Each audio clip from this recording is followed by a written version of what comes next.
C'est trop simple de simplement donner des fleurs à un seul acteur qui aurait réinventé toute une expérience client. Il y a aujourd'hui des dizaines de concurrents en France, à l'étranger. C'est l'émergence d'une compétition, d'une concurrence qui a créé cette émulation.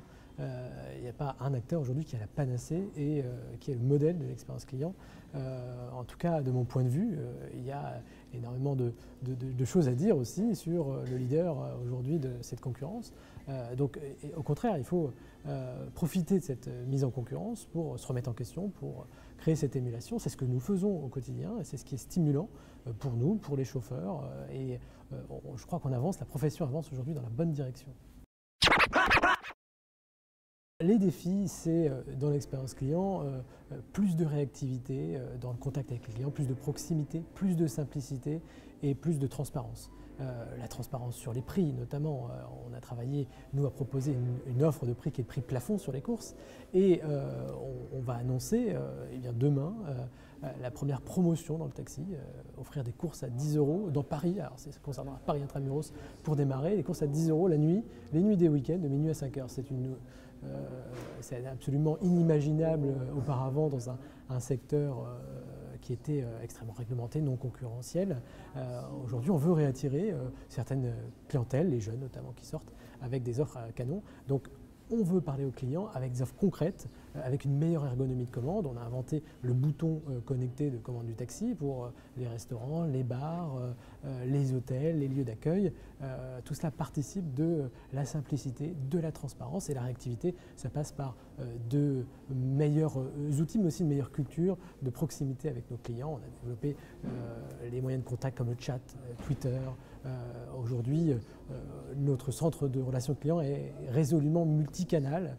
Nos téléconseillers répondent aux clients à l'écrit, à l'oral, et on a démultiplié les nouveaux outils de contacts digitaux au profit des clients. La simplicité, c'est ce qu'il y a de plus compliqué. Parce que c'est culturel, c'est l'histoire des entreprises. L'histoire des entreprises, c'est de chercher la croissance, et on cherche la croissance en s'adaptant aux clients. Et quand on a, comme notre entreprise, plus de 50 ans d'histoire, on a fini par adapter nos moyens de commande, nos moyens de paiement, nos moyens nos offres à tout profil de clientèle, et on couvre une surface maximum des besoins, mais on a complexifié du coup nos outils de commande, nos outils de relation avec les clients. Il faut revenir à back to basics, comme dirait l'autre. Je viens ici pour déjà répondre aux questions des participants qui parfois se demandent comment on vit une mise en concurrence dans un secteur qui est en crise, puisque notre secteur est émaillé aussi d'incidents et de difficultés auxquels il faut faire face, auxquels nous devons faire face, c'est notre responsabilité. Et je viens ici aussi pour eh bien, dire les efforts qui sont faits, dire qu'on est à l'écoute du client et qu'on veut encore faire mieux. On n'est pas arrivé au bout naturellement, on ne sera sans doute jamais au bout. La perfection, c'est notre objectif. On est là pour montrer ce qu'on a fait et pour écouter, entendre des professionnels aujourd'hui, aussi des bonnes idées, des bonnes pratiques qu'on pourrait instiller dans notre secteur.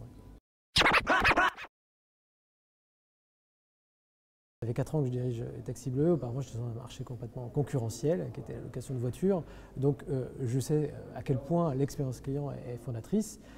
Je sais qu'on ne peut pas satisfaire 100% des clients, mais que c'est des clients insatisfaits, de la gestion de ces clients insatisfaits qu'on peut fidéliser à vie des clients qui ont eu des difficultés. Et je sais qu'il faut travailler sans cesse l'ergonomie et le contact avec le client, être plus proche des clients. Aujourd'hui, il y a des tas d'outils qui nous permettent de l'être, d'écouter davantage des clients. Donc, pour moi, ça n'est pas un choc culturel. En revanche, il est sûr que dans cette profession, c'est un choc culturel et une évolution rapide. Et moi, je suis extrêmement confiant parce que notamment les chauffeurs, eux, connaissent cette concurrence entre eux déjà depuis des années et vont s'adapter parce qu'ils en ont la motivation. Les difficultés d'aujourd'hui sont extrêmement concrètes sur la réglementation, sur le respect des règles, des droits, des devoirs. Une fois qu'on aura résolu ces problèmes qui sont évidents, puisqu'il faut une stabilité juridique dans tout secteur d'activité, on sera parfaitement prêt à affronter les défis de l'avenir.